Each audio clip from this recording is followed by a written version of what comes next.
Sa huling buwan, sarili ko naman.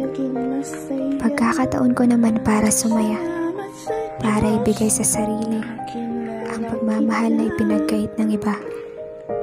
Para maramdaman kong ayos lang palang mag-isa, na ang lamig ng paligid ay pahiwatig lamang na may pag-ibig ding hindi mainit, hindi nakakasunog, hindi nakakapasok, hindi malalagnas ang puso dahil hindi ito hawak ng ibang tao.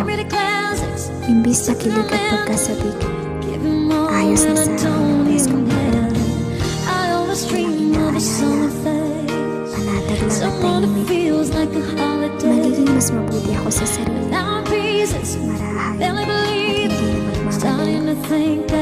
Susubukan kong bumawi sa mga napabayaan ng isang balik, sa mga araw na hindi kapayapaan ng piling, sa mga galing na sayang lang sa pag-aalala at paghigpit. Kahit sa huling buwan, ako naman sa salamin upang makita ang ating kagalakan.